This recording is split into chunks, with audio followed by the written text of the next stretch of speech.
তে মাখিয়ে কাচকি মাছের রেসিপিটা যদি একবার ট্রাই করেন তাহলে বারবার শুধু খেতেই মন চাইবে।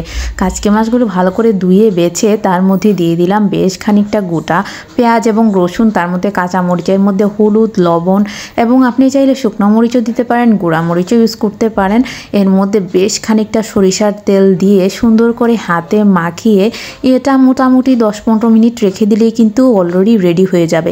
মাখানোটার উপরে কিন্তু এই কাচকি মাছের টেস্টটা অনেক গুণ ডিপেন্ড করে। আপনি যতক্ষণ মাখিয়ে এটাকে সুন্দরভাবে রান্না করবেন ততক্ষণ কিন্তু এটা অনেক টেস্টি হবে। আপনি যদি পেঁয়াজ তেলে ভেজে রান্না করেন তাহলে কিন্তু ওরকম স্বাদটা পাওয়া যাবে না যতটা মাখিয়ে রান্না করলে হয়ে যাবে। তারপরে আমি সোজা কড়াইয়ের মধ্যে এটা সুন্দর করে বসিয়ে দিলাম এবং বেশ খানিকটা সময় দিয়ে এটাকে রান্না করলাম। আমি মিডিয়াম আঁচে রান্না করেছিলাম, যেহেতু এখানে আমি কোনো রকম পানি ইউজ করিনি, সেক্ষেত্রে কিন্তু কাচকি মাছের ভেতর থেকেই একটা পানি বের হয়ে আসবে এবং সেই পানি দিয়ে সেটা সিদ্ধ হয়ে যাবে। চুলার আগুনটা অবশ্যই কিন্তু লো হিসেবে বা মিডিয়ামে রাখতে হবে এবং অবশ্যই খেয়াল রাখতে হবে যেন তলানিতে না লাগে। এটা একটু সুন্দর করে ভালো করে ভেজে নামিয়ে নিলেই কিন্তু হয়ে যাবে কাচকি মাছে সুন্দর করে মাখানো। এটা গরম ভাতের সাথে খেতে খুবই ভালো লাগে। যারা ছোট মাছ পছন্দ করেন এবং কাচকি মাছ পছন্দ করেন তারা কিন্তু এই রেসিপিটা অবশ্যই ট্রাই করবেন। এই রেসিপিতে যেহেতু রান্না করলে আপনার খুব একটা বেশি সময় লাগবে না, খুব ঝটপট করে আপনি খেয়ে নিতে পারবেন, সেজন্য আমার মনে হয় একবার হলেও এটা ট্রাই করা উচিত। আর সবচেয়ে বড় কথা হলো কাচকি মাছ কিন্তু অনেকেরই পছন্দের, কারণ এটার মধ্যে কোনো কাটা থাকে না, আপনি খেতে পারবেন। এটা আমার ছোট মেয়ে, 2 বছরের মেয়েও কিন্তু আমি এটা মাঝে মধ্যে খাওয়াইছি, অনেক পছন্দ করে। যাই হোক, আমি এটার মধ্যে কাঁচামরিচ দেওয়া এক্সট্রা কোনো গুঁড়োমরিচ এড করিনি। আপনারা চাইলে কিন্তু গুঁড়োমরিচ দিতে পারেন, এতে কিন্তু কালারটা আরেকটু লালচে হবে এবং খুব সুন্দর হবে। অবশ্যই খেয়াল রাখবেন যেন তলানিতে না লাগে, আর অবশ্যই কিন্তু তেলের পরিমাণটা দেখবেন। আমার একটু তেল কম হয়ে গিয়েছিল মাখানোতে, সেজন্য পরবর্তীতে আমি একটু তেল অ্যাড করে দিয়েছি।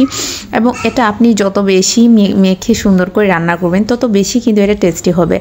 এটা যত বেশি মাখাবেন তত বেশি ভালো লাগবে খেতে। আর সবচেয়ে বড় কথা হলো এই মাছটা এত বেশি ফেভারিট ছিল, যখন আমার মেয়ে পেটে ছিল তখন এই কাচকি মাছটা আমার কেন জানি না বারবার খেতে মন চাইতো।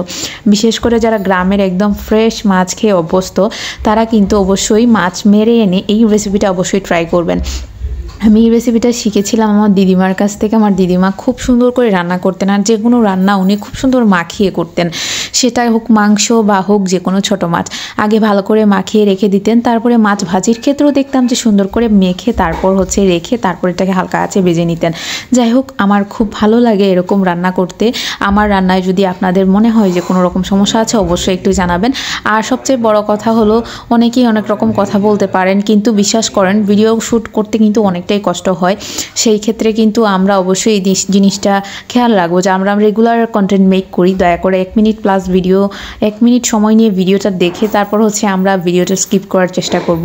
যাই হোক, এদিকে আমার রান্না শেষ অলমোস্ট। দেখুন এটার ফাইনাল লুকটা কত সুন্দর হয়েছে। যদি ভালো লেগে থাকে লাইক কমেন্ট করে পাশে থাকবেন।